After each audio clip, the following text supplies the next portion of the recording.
Bismillahirrahmanirrahim. Assalamualaikum warahmatullahi wabarakatuh.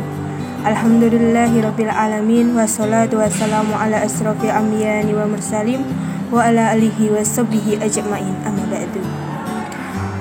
Yang saya hormati Bapak Muhammad Faruk Hanafi, SPDI, MPD, selaku dosen pembimbing mata kuliah Pendidikan Agama Islam, dan untuk teman-teman semua yang saya sayangi dan saya banggakan. Di sini kami dari kelompok 5 akan menyampaikan hasil diskusi dari tugas kelompok kami yang telah diberikan oleh Bapak Muhammad Faruk Hanafi, SPDI, MPD, dengan materi yang berjudul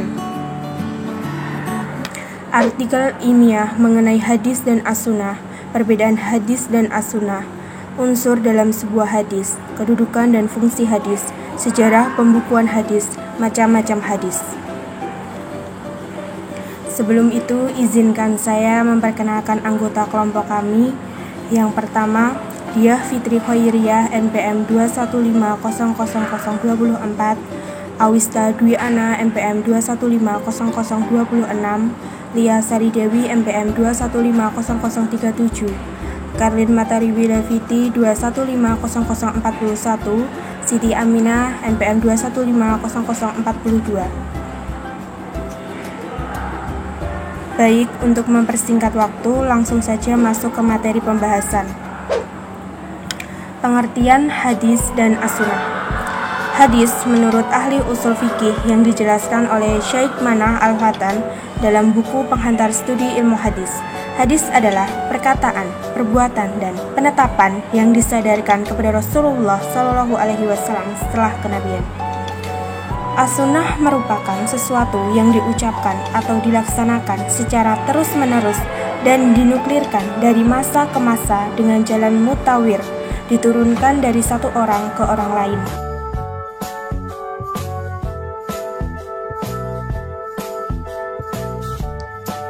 Perbedaan hadis dan as-sunnah. Hadis 1.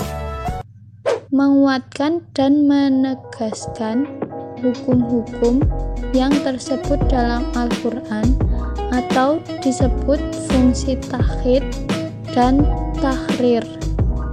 Dalam bentuk ini, hadis hanya seperti mengulang apa-apa yang tersebut dalam Al-Quran. 2. Memberikan penjelasan terhadap apa yang dimaksud dalam Al-Quran. 3. Menjelaskan arti yang masih samar dalam Al-Quran. As-sunnah. 1. Sunnah merupakan sesuatu yang diucapkan atau dilaksanakan secara terus-menerus dan dinukilkan atau dikutip dari masa ke masa dengan jalan mutawatir atau diturunkan dari satu orang ke orang lain. 2. As-sunnah menurut para fuqaha adalah suatu perintah yang berasal dari Nabi Muhammad SAW, namun tidak bersifat wajib. As-sunnah adalah satu dari hukum tahfili yang 5, yaitu wajib, sunnah, haram, makruh, dan mubah. 3. Para ulama usul fikih menjelaskan, sunnah adalah apa yang bersumber dari Nabi Muhammad SAW selain Al-Quran, baik berupa perkataan, perbuatan, atau pengakuan beliau. Unsur-unsur dalam hadis. Yang pertama adalah rawi. Rawi adalah orang yang menerima suatu hadis dan menyampaikan atau menuliskan hadis tersebut dalam sebuah kitab. Yang kedua, matan. Matan adalah materi atau isi hadis itu sendiri, baik berupa perkataan atau perbuatan Nabi maupun pembiaran Nabi atas perbuatan sahabat. Yang ketiga, sanad. Sanad adalah rangkaian rawi yang dapat menghubungkan matan hadis sehingga sampai kepada Nabi Muhammad SAW.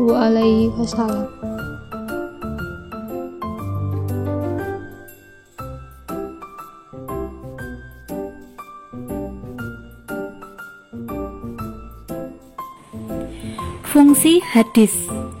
1. Menguatkan hukum yang ditetapkan Al-Quran. 2. Memberikan rincian terhadap pernyataan Al-Quran yang bersifat global. 3. Membatasi kemutlakan yang dinyatakan oleh Al-Quran. 4. Memberikan pengecualian terhadap pernyataan Al-Quran yang bersifat umum. 5. Menetapkan hukum baru yang tidak ditetapkan oleh Al-Quran.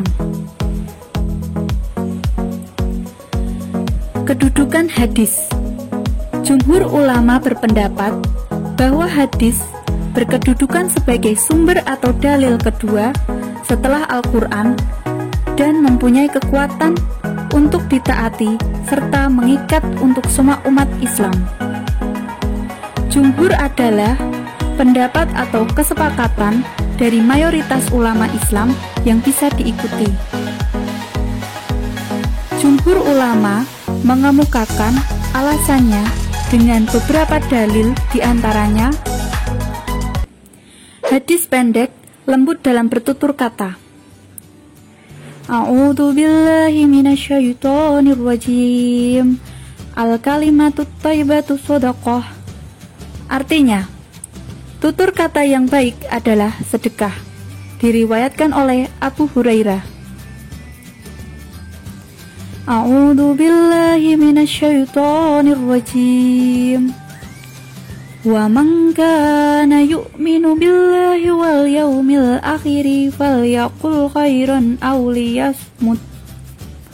Artinya, siapa yang beriman kepada Allah dan hari akhir, hendaklah dia berkata yang baik atau diam. Diriwayatkan oleh hadis riwayat Bukhari. Sejarah pembukuan hadis. Pembukuan hadis terbentuk pada masa pemerintahan Khalifah Umar bin Abdul Aziz yang dinobatkan pada akhir abad pertama, yakni tahun 99 Hijriah dan memasuki abad kedua Hijriah. Umar bin Abdul Aziz terkenal sebagai Khalifah Rasyidin yang kelima. Beliau sangat waspada dan sadar bahwa para perawi hadis yang mengumpulkan hadis dalam kekuatan ingatan mereka. Dalam perjalanan waktu jumlahnya semakin sedikit, disebabkan banyaknya yang meninggal dunia akibat peperangan. Khalifah Umar bin Abdul Aziz khawatir jika tidak segera dikumpulkan dan dibukukan, kemungkinan hadis-hadis Rasulullah akan lenyap bersama lenyapnya para perawi hadis yang meninggal dunia. Oleh sebab itulah, tergerak hati Umar bin Abdul Aziz untuk mengumpulkan hadis-hadis Rasulullah Shallallahu Alaihi Wasallam. Setelah memasuki abad kedua Hijriah, pada tahun kedua Hijriah ini, Khalifah Umar bin Abdul Aziz memerintahkan kepada gubernur Madinah, yaitu Abu Bakar bin Muhammad bin Amir bin Hazm, untuk membukukan hadis-hadis Nabi dari para penghafalnya. Macam-macam hadis. 1. Hadis sahih. Hadis sahih adalah tingkatan tertinggi penerimaan pada suatu hadis. 2. Hadis hasan. Jika hadis yang tersebut sanadnya bersambung, tetapi ada sedikit kelemahan pada rawi-rawinya, yaitu hadis yang matan atau rawi atau sanadnya ada kecacatannya, minimal salah satu dari 3 hal itu. Hadis do'if. Hadis do'if adalah hadis yang sanadnya tidak bersambung, dapat berupa hadis mauquf, maqtu', mursal, mu'allaq, mudalas, munqati' atau mudlal, atau diriwayatkan oleh orang yang tidak adil atau tidak kuat ingatannya, atau mengandung kejanggalan atau kecacatan. 4. Hadis maudlu adalah hadis palsu, karena dalam rantai sanadnya dijumpai penutur yang dikenal sebagai pendusta. Berikut adalah sumber-sumber yang menjadi referensi kami: pengertian hadis dan as-sunnah, detik.com, perbedaan hadis dan as-sunnah, detik.com, unsur dalam sebuah hadis, Jurnal Aceh Kosasi, kedudukan hadis, sumber kemenang Go.id, dan kumpara.com, fungsi hadis, sumber kemenang Go.id, sejarah pembukuan hadis, kompasiana.com, macam-macam hadis, hotliputan6.com. Sekian yang dapat kami sampaikan. Terima kasih sudah menyimak sampai akhir. Apabila ada salah kata, mohon dimaafkan. Semoga sedikit materi yang telah kami sampaikan dapat bermanfaat untuk teman-teman semua. Amin, amin, ya rabbal alamin. Wassalamualaikum warahmatullahi wabarakatuh.